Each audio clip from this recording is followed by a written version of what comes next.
എല്ലാ മൊബൈൽ ഫോണുകളും ലാപ്ടോപ്പുകളും EMI സൗകര്യത്തോടെ നന്മ കമ്മ്യൂണിക്കേഷൻസിൽ. നന്മ കമ്മ്യൂണിക്കേഷൻസ്, കൊടുങ്ങല്ലൂർ.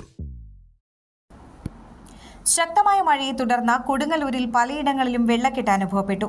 കൊടുങ്ങല്ലൂർ നഗരത്തിൽ ചന്തപുര, ബൈപ്പാസ് റോഡ് പരിസരം, എൽത്തുരുത്ത്, പുല്ലൂറ്റ് തുടങ്ങിയ പ്രദേശങ്ങളിലും എറിയാട്, അഴീക്കോട്, ശ്രീനാരായണപുരം എന്നിവിടങ്ങളിലും വെള്ളക്കെട്ട് അനുഭവപ്പെടുന്നുണ്ട്. ചന്തപുരയിൽ ദളവാക്കുളം കരകവിഞ്ഞ നിലയിലാണ്. ഇവിടെ MIT ആശുപത്രി, ടൗൺ LP സ്കൂൾ പരിസരങ്ങളിൽ റോഡിൽ വെള്ളം നിറഞ്ഞ അവസ്ഥയാണുള്ളത്. ദേശീയപാത നിർമ്മാണത്തിന്റെ ഫലമായി നിലവിലുള്ള കാനയിലൂടെയുള്ള ഒഴുക്ക് തടസ്സപ്പെട്ടതും ദളവാക്കുളം പരിസരത്തെ അനധികൃത നിർമ്മാണങ്ങളുമാണ് വെള്ളക്കെട്ടിന് കാരണമെന്ന് നാട്ടുകാർ പറയുന്നു. കനോലി കനാലിനോട് ചേർന്നുള്ള പ്രദേശങ്ങളിലും വെള്ളക്കെട്ട് രൂക്ഷമാണ്.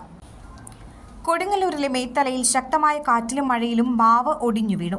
കണ്ടംകുളം ശ്രീ മഹാദേവ ക്ഷേത്രത്തിന് മുൻവശത്തുള്ള വലിയ മാവാണ് ഒടിഞ്ഞു വീണത്. ശനിയാഴ്ച വൈകിട്ടായിരുന്നു സംഭവം. മാവ് വീണതിനെ തുടർന്ന് 2 പോസ്റ്റുകൾ ഒടിയുകയും പ്രദേശത്ത് വൈദ്യുതി തടസ്സപ്പെടുകയും ചെയ്തു.